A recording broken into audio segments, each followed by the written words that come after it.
Having spent over $100,000 in Amazon pay-per-click ads in 2019 across hundreds of campaigns, I've learned a lot of lessons that wouldn't have been obvious at the beginning. Relatively speaking, Amazon pay-per-click is still a relatively new platform and is constantly evolving. New tools and advertising strategies are coming out all the time, and there isn't much known about the platform versus something like AdWords or Facebook ads. Therefore, I wanted to release this post to share all my key findings over the last year. Let's look over some key Amazon pay-per-click strategies that have been helping to reduce my advertising cost of sale, or ACoS, and make more sales on Amazon. 1. The first lesson being that Amazon pay-per-click converts very well. Relatively speaking, Amazon PPC will offer some of the best bang for your buck when it comes to advertising products on Amazon.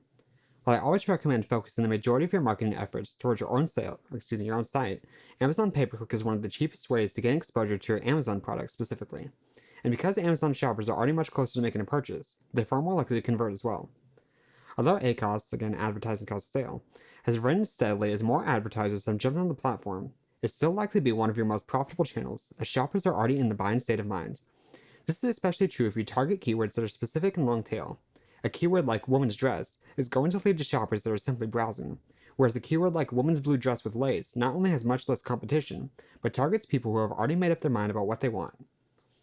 2. It's sometimes worth running ad campaigns at a loss. This doesn't seem like it would make much sense. The entire point of an ad campaign is to make a profit with it, isn't it? Unfortunately, it's not always so simple. Despite having my ads viewed almost 100 million times in 2019, the overwhelming majority of my sales came from free organic placements in Amazon's search engine. In order for Amazon products to rank, they typically need to have sales in the first place. Amazon uses sales velocity and conversion rate among a number of other factors to determine where to place your products for a given keyword. In order to get your products to rank on page 1, it's very likely you'll need to run pay-per-click ads, even at a loss, in order for your products to make it. In an ideal scenario, your product page will convert well enough to maintain its position even if you turn advertising off later. In other cases, continuing at least some advertising is required in order to stay on page 1 and continue making those organic sales. Ultimately, the increase in free organic sales make up for the fact that the ads themselves are technically running at a loss. 3. Be careful with automatic campaigns. While the majority of my Amazon advertising campaigns are manual, I've experimented with their automatic campaigns as well. My results have been very mixed. In my experience, the higher the search volume for your type of product, the more effective automatic campaigns can be. There are more keywords for Amazon to actually target, and they're more likely to be relevant. If you are selling some more niche products, however, automatic campaigns will likely bid on terms that aren't relevant enough to convert well. For example, if I was selling a marketing-themed cotton t-shirt, Amazon's automatic campaigns were likely to bid on terms such as cotton t-shirt, which means our product was showing up for searches that weren't relevant to 99% of people. I mean, let's be honest, most people aren't, interested in marketing. When running an automatic campaign, it's vital that you're actively monitoring the keywords that you're being placed for, as well as the ASINs that Amazon places your ad on, and that you actively move irrelevant or non-converting keywords to your negative keywords list.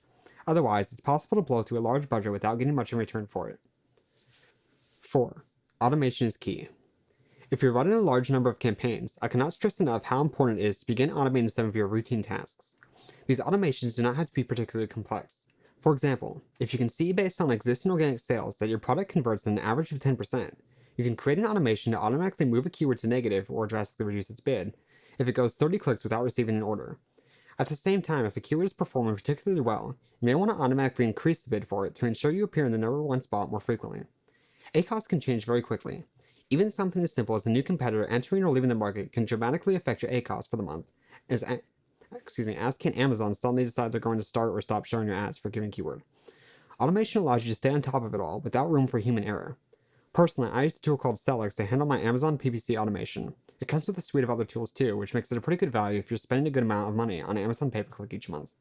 5. Continuously optimize your listing. Success with Amazon PPC is not only about lowering your cost per click or even finding keywords that convert well. Remember that Amazon's goal with pay-per-click is to make the most amount of money possible per placement. This does not only include the cost from the clicks themselves, but also the money they make when the product actually sells. Amazon wants your product to sell because they make additional money when it does, both from the referral fee on all orders, as well as their fulfillment fee if utilizing FBA.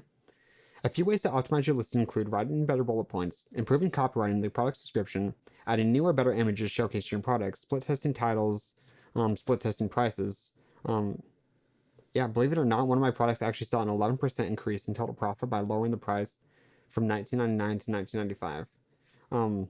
Sounds a little bit ridiculous, but this adds up to thousands of dollars over the course of a year. Increasing conversions on your listing has a number of key benefits. The first is that Amazon will place your product in higher ad positions at a lower cost per click. This reduces your advertising costs and forces competitors to bid even higher to reach the same spot. 2. Well, your listing converts better. More people that click will become buyers, further lowering your advertising cost of sale. And 3. Because your product converts better, it will move up in Amazon search result pages, leading to increased volume of free organic sales.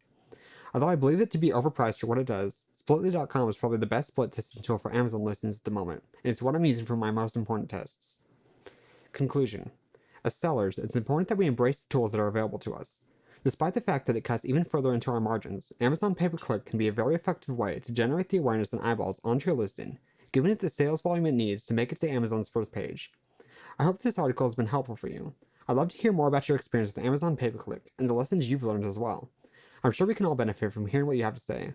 Finally, for more e-commerce tips, be sure to sign up to my mailing list. I only share information I truly believe to be valuable. It would be wonderful to have you as one of my subscribers. To your success, James McAllister.